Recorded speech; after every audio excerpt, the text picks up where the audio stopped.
discípulos? 12. Hã? 11 ou 12? E Matias não pode incluir?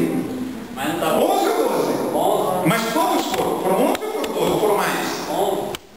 Quantos foram, irmão? Tem gente que fala baixinho. Tem gente que fala baixinho e não percebe que fala baixinho e acerta. Ele fala, não. Com medo de errar, a gente vai errar. Quantos ali ouviu? Que palavra ali? Quantos estavam lá, receberam o Espírito Santo? 120. É o que diz o verso, capítulo 1. 120 discípulos estavam lá.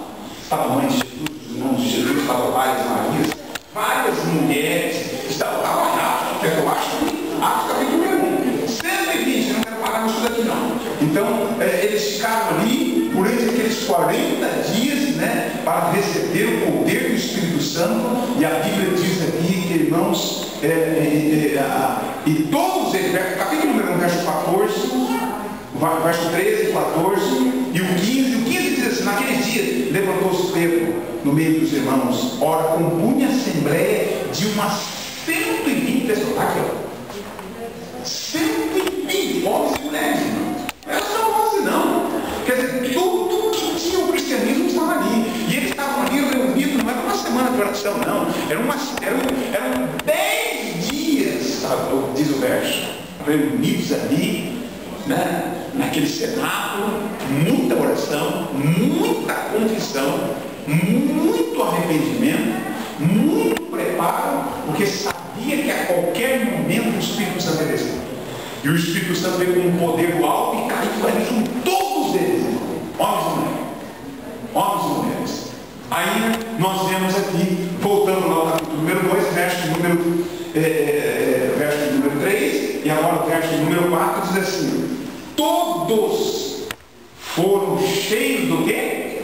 Do Espírito Santo, e passaram a falar em outras línguas, segundo o Espírito Santo concedesse de nós. Então cada pessoa que estava ali, ela recebeu o dom do Espírito Santo, e o Espírito Santo ele veio, queridos irmãos, para derrubar essa barreira, porque os discípulos teriam oportunidade ali em Jerusalém e pregar sobre o nosso Senhor Jesus Cristo para todas essas pessoas que estavam ali em Jerusalém. E olha que coisa bonita, irmão. Olha que coisa linda. Diz o verso número 6, diz assim, ó: quando, pois, se fez ouvir aquela voz, afluiu a multidão. Eles se dividiram ali, que se possuía de perplexidade, porquanto cada um, da minha vida, ó, grita essas expressões, cada um dos que estavam ali os ouviam falar na sua própria língua. Cada um que estava ali, cada um daqueles que vieram da perto, os amigos, os médios, o pessoal que veio da Capadócia, do Ponto, da Mesopotâmia, lá da Frigia, da Panfilha, de Roma, os cretenses, ali, aqueles que vieram de Cirene, aqueles que vieram da Líbia, do Egito, e todas aquelas pessoas que estavam ali, cada um ouviu falar, irmãos. Agora, você acha que o apóstolo Pedro, ele falou no sermão nesta língua, depois nessa? Não. Então, você não pode confundir o que é dom de língua e dom de ouvir. Duas coisas diferentes. Dom de língua é uma coisa, dom de ouvir é outra. Lá no Pentecostes não aconteceu dom de ouvir, mas dom de língua. Olha a diferença do dom de língua para o dom de ouvir. O dom de língua é eu que falo português, eu falar uma língua que eu nunca estudei. Vou falar japonês. Como é que eu falo? Eu nunca estudei. O Espírito Santo. Eu pregar o evangelho no japonês. Aí eu não sei falar o japonês. Então o Espírito Santo me capacita, eu falar em japonês, ele entende japonês, a mensagem da cruz. Isso é dom de língua. Dom de ouvir, não. Dom de ouvir é quando eu falo em português e o japonês ele entende na língua dele. Na verdade, o dom não está em mim, o dom está nele, que ele recebe o dom para ouvir e entender o que eu estou falando. No no Pentecostes não aconteceu o dom de ouvido, não existe isso. Porque se você sustentar que houve dom de ouvido, então você favorece essas línguas que eles falam e ninguém entende. Porque ninguém entende, mas só ele que entende. Mas não houve dom de ouvido. Porque eles entenderam. Cada um, veja mais. Olha, diz o verso número 8, o verso número 8 do capítulo número 2, diz assim: e como os ouvimos falar, cada um na nossa própria língua materna. Língua materna é idioma, não é língua estranha. A língua é estranha para quem não conhece aquela língua. Mas para quem conhece, ela não é estranha, porque ela tem tradução, ela tem significado. Não é verdade? Então o texto ele diz muito claro como. Agora, queridos irmãos,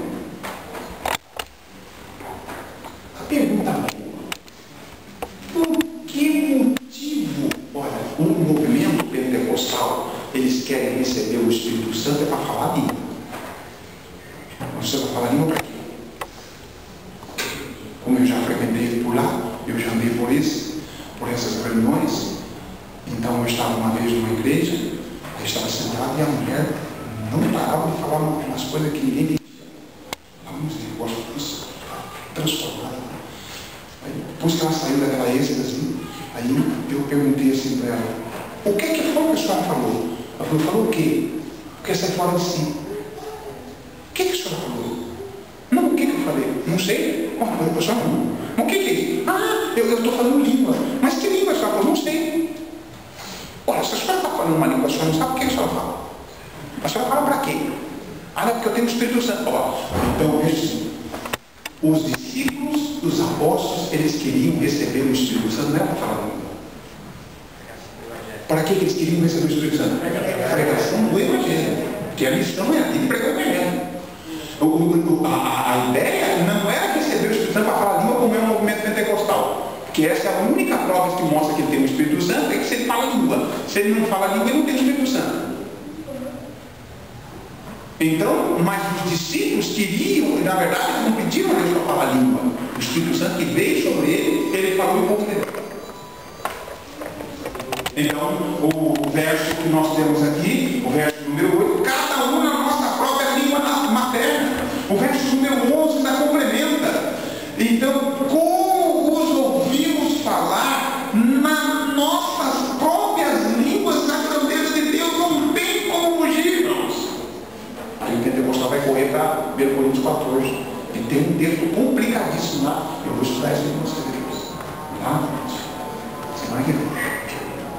Então, que língua eles falavam? Eles falavam a língua desse povo aqui. Tanto é que eles falavam a língua desse povo, e você vai ver, queridos irmãos, que quando Pedro começou a pregar, os discípulos também receberam o Espírito Santo, começaram a falar. Você vê escrito aqui, eu não vou ler todo, mas está registrado aqui, você dá uma refletida disso na sua casa.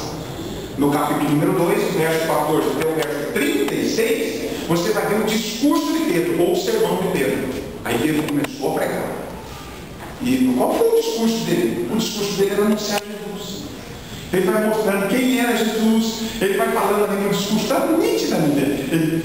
Ele vai falando assim, quem era Jesus, que Jesus era fruto da promessa, que Jesus era da família de Davi, que Jesus veio, que ele cumpriu a promessa de Isaías 53. Ele vai mencionando as profecias até chegar para as pessoas que estavam ali, mas não tiveram no dia que Jesus foi crucificado, e da forma como Jesus foi crucificado, e eles chegaram para aquelas pessoas e falaram assim: olha, este Jesus que foi crucificado, ele é realmente o Messias, ou o Filho de Deus. O sermão.